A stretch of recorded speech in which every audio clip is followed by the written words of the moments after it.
Good morning everyone. आज हम Hartley oscillator का एक्सपेरिमेंट परफॉर्म करेंगे, जिसमें हमने करना है वेव शेप देखनी है और फ्रीक्वेंसी निकालनी है। तो हमारा एम है या ऑब्जेक्टिव रहेगा हमारा, Hartley oscillator has been design to study the wave shape and frequency generated by the oscillator.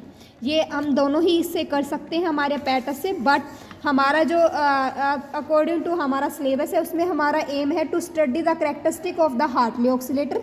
तो आपको अगर आपका एम ये है तो यही मेंशन करके आना है। अगर आपके सिलेबस के अकॉर्डिंग ये है तो आप ये भी डाल सकते हैं। हम दोनों ही वेव फॉर्म भी देख सकते हैं और फ्रीक्वेंसी भी देख सकते हैं। तो ये हमारा सेटअप है, ये हमारा हार्टली ऑक्सीलेटर का सेटअप है, जिसमें हमारे पास टर्न सर्किट होता है। हमारा जो कैपेसिटर होता है हमारे पास वो हमारे पैरेलल में होता है विद इंडक्टर, और इंडक्टर जो होते हैं हमारे पास सीरीज में लगे होते हैं। तो अब हम क्या करेंगे, परफॉर्म करेंगे इसको।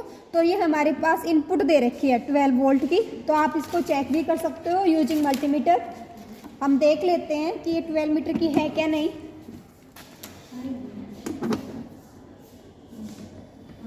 सेटअप को आपने जो हमारा नॉब दिया गया है ऑन ऑफ का आपने ऑन कर लेना है, और जो मल्टीमीटर है उसको वोल्टेज पे लेके आना है आपको। देख लीजिए ये हमारे 12 वोल्ट का है, तो इसका मतलब ये हमें श्योर हो गया जो हमारी इनपुट है वो 12 वोल्ट की है। अब हमें क्या करना है कि सी की वैल्यू हमारे पास फिक्स है, जो हमारे सर्किट में ऐड ऑन हो रखी है, जो इनबिल्ट है, इसकी वैल्यू है 0.1 माइक्रोफैराड, और हमारे पास क्या है, ट्रांजिस्टर है। और अब हम क्या करेंगे, अब हम L1 की वैल्यू को चेंज करेंगे। एक बार ये लेंगे, फिर दूसरा, फिर थर्ड, और इसके कोरस्पॉन्डिंग हम क्या निकालेंगे, फ्रीक्वेंसी निकालेंगे। तो पहले हम कर लेते हैं L1। आप ये दो तरीक़ों से मेजर कर सकते हो। आप फ्रीक्वेंसी को मल्टीमीटर की हेल्प से भी ले सकते हो, या आप डीएसओ में, आप डीएसओ या सीआरओ में वेव फॉर्म की जो बनेगा उससे आप क्या करोगे, फ्रीक्वेंसी निकालोगे, तो वो हमारी ऑब्जर्व हो जाएगी। एक हम L1 की वैल्यू और C की वैल्यू पुट करके निकाल लेंगे, बिकॉज फ्रीक्वेंसी का फॉर्मूला होता है F=1/2π√LC। तो L और C की वैल्यू पता हो तो एक तो वहाँ से कैलकुलेट कर लेंगे हम जो हमारे पास दिया गया है सर्किट का, और एक हम ऑब्जर्व कर लेंगे। तो दोनों में हम क्या निकाल लेंगे, एरर निकाल लेंगे। तो पहले हम करते हैं L1 को कनेक्ट, जिसकी वैल्यू है 10 माइक्रो हेनरी। ये हम कैलकुलेशन पार्ट में कैलकुलेट भी करेंगे। तो फर्स्ट ऑफ ऑल हम अपने मल्टीमीटर का यूज करके देख लेते हैं कि हमारी वैल्यू क्या आती है। जब हमने L1 लिया तो हमारे पास फ्रीक्वेंसी की वैल्यू क्या आती है। तो हमने क्या करना है, पहले मल्टीमीटर की हेल्प से देख लेते हैं, देन हम देखेंगे डीएसओ की हेल्प से। ये हमने मल्टीमीटर में लगा देना है बेटा, और इसको फ्रीक्वेंसी वाले पे ले जाना है। आप फ्रीक्वेंसी वाले पे लेके गए तो देखो L1 के कोरस्पॉन्डिंग हमें फ्रीक्वेंसी मिली 472। तो ये हमारी फ्रीक्वेंसी हमने किससे की है, ये हमने की है L1 के लिए। अब हम L2 के लिए करें तो हम चेंज कर लेंगे। आपको पहले ऑफ करना है कनेक्शन करते वक्त, और आप कनेक्शन को L2 से कनेक्ट कर दोगे जो हमारा दे रखा है सर्किट में,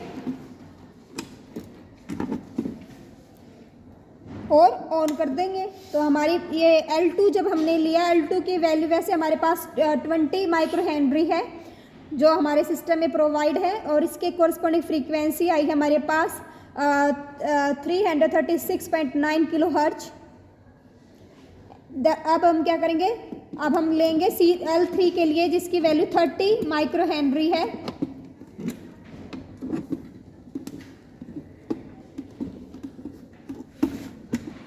ये हम इसलिए करवा रहे हैं, अगर कई बार सीआरओ वैल्यू अपने पास नहीं होता अवेलेबल तो आप सीधा माइक्रोमीटर से भी कर सकते हो।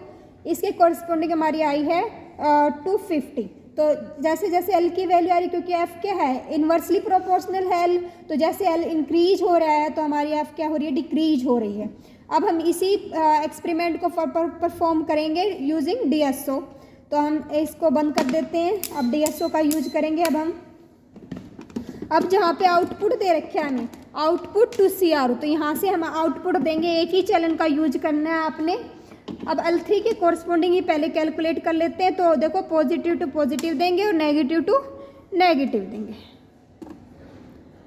देखो ये वेव फॉर्म बन चुकी है हमारी। ये वेव आप इसका एम्पलीट्यूड सेट करो तो कर लेना, वरना हमें तो फ्रीक्वेंसी से मतलब है तो आप फ्रीक्वेंसी ले लेना। तो आपको पता है कि हमने कोई चेंज नहीं करना, हमने तो सीधा यहाँ से आउटपुट दिया है, यही कर लेना है।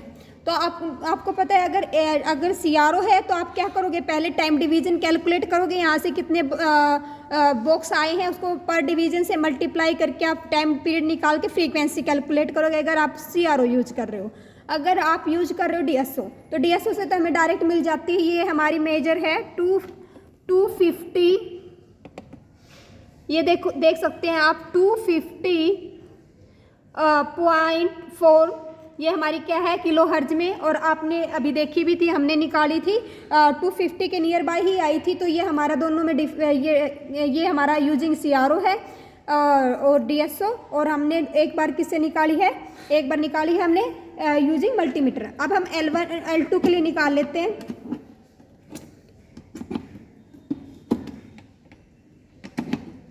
तो ये वेव फॉर्म बनी हमारे L2 के लिए। तो इसके लिए कॉरस्पॉन्डिंग हमारी फ्रीक्वेंसी आई है 300। ये होती है हमारी फ्रीक्वेंसी बेटा, यहाँ पे लिखी होती है, ये आप देख सकते हैं। ये फ्रीक्वेंसी आई हुई है हमारे पास 339.064 किलोहर्ट्ज। तो ये हमारी यूजिंग क्या है DSO है, और हमने एक बार मल्टीमीटर से भी निकाली है। अब हम L1 के कॉरस्पॉन्डिंग निकालेंगे। तो हम L1 में अपने कनेक्शन कर देंगे पहले सारे, और फिर DSO की वेव फॉर्म से हम क्या निकालेंगे, फ्रीक्वेंसी। तो ये हमने कर दिया है बेटा L1 में। और अब हम क्या निकालेंगे, ये देखो हमारी वेव बन चुकी है। CRO है तो आपको कैलकुलेट करना पड़ेगा पहले time period along X axis, then आप निकालोगे frequency, because frequency is equal to 1 upon time period. ये हमारे पर DSO है तो हमें डायरेक्ट वैल्यू दे देता है। ये हमारी है, इधर से देख सकते हैं आप 471.9, और ये ही हमारी 471.9 हमारी आई थी यूजिंग मल्टीमीटर। तो हम दोनों तरीक़ों से निकाल सकते हैं। अब हम कैलकुलेशन की बात कर लेते हैं। हम सर्किट को कर देते हैं ऑफ। तो अब देखो, आपको पहले एम लिखना है, देन आप अपैरेटस लिखेंगे कि हमने क्या क्या यूज किया है। फिर हमने जो भी हमने एम्पलीफायर यूज किया है आप डालोगे। फिर आगे डाल के आपको फॉर्मूला यूज लिखना है कि frequency is equal to 1/2 π√LC, where F is frequency, L is inductance and C is capacitance. Procedure लिखना है। अगर प्रोसीजर आप CRO यूज करके कर रहे हो तो CRO वाला ही प्रोसीजर लिखना है कि आपने कैसे L1 को कनेक्ट किया, फिर L2 को किया, L3 को किया, और आपने फिर क्या लेना है। अगर आप मल्टीमीटर ले रहे हो तो CRO को आप रिप्लेस कर दोगे मल्टीमीटर से। बट जो हमारा हमें करनी चाहिए, जैसे जो हमारे लिए फॉर्मल यूज करते हैं हम CRO का ही यूज करके करते हैं। तो आप एक बार CRO का यूज करके ही लीजिएगा। ये हमारे पास ऑब्जर्वेशन टेबल बनेगी जिसमें हमारे पास C तो सेम ही रहेगा 0.01 माइक्रोफेराड, एंड L की वैल्यू हमने एक बार L1 ली थी, L2 ली थी, L3 ली थी। L1 की वैल्यू थी जो इनबिल्ट हमारे सर्किट में था 10 micro Henry, 20 micro Henry, 30 micro Henry. तो L की वैल्यू के इन्वर्सली है तो क्या हो जाएगा, डिक्रीज हुआ था। ये हमारा ऑब्जर्व्ड फ्रीक्वेंसी थी, और ये हमने सीधा यहाँ L की और C की वैल्यू कैलकुलेट करके ये हमने थ्योरेटिकल वैल्यू निकाली थी। ये हमारा परसेंटेज एरर आ गया है। हमने तीनों रीडिंग का क्या लिया, मीन, फिर ऑब्जर्व्ड का निकाला मीन, और थ्योरेटिकल का निकाला, देन मीन करके हमने क्या लिया, हमने निकाला परसेंटेज एरर। ये हमारा रिजल्ट आ गया है। और आप मैनुअल भी देख सकते हैं, ये हमारे पास मैनुअल है हार्टली की। अगर आप देखते हो आप सोचोगे कि वेव फॉर्म में फ्लक्चुएशन कैसे आ रही है। तो ये इनबिल्ट का हमारे पास अभी 12 वोल्ट की है, हमारे पास L1 L2 L3 है, CL है, हमारे पास ऑल थिंग इसमें बताई गई है कि जो हमारा, अगर हम बात करें हार्टली ऑक्सीलेटर जब हम यूज़ करते हैं तो हम कॉमन इमीटर मोड यूज़ करते हैं। और जो हमारा होता है ना इनपुट और आउटपुट जो वेव फॉर्म मिलेगा या आउटपुट इनपुट वोल्टेज मिलेगा, उसके अंदर 180 डिग्री का फेज डिफरेंस जनरेट करता है हमारा हार्टली ऑक्सीलेटर। और जो हमारी जो फ्लक्चुएट करती है वेव फॉर्म, वो इसलिए करती है क्योंकि जो हार्टली ऑक्सीलेटर जनरेट करता है वो हायर फ्रीक्वेंसी की वेव फॉर्म आउटपुट देता है, इसलिए हमारी फ्लक्चुएट कर रही थी वो। ये हमारे स्टेप हैं प्रोसीजर के। ये हमारी फिर कैलकुलेशन पार्ट आ गया है। तो ये आज का हमारा एक्सपेरिमेंट था। अगर आपको वीडियो समझ में आई तो प्लीज़ वीडियो को लाइक एंड शेयर कीजिएगा। अगर चैनल सब्सक्राइब नहीं किया है तो आप चैनल को सब्सक्राइब कर दीजिएगा। Thank you.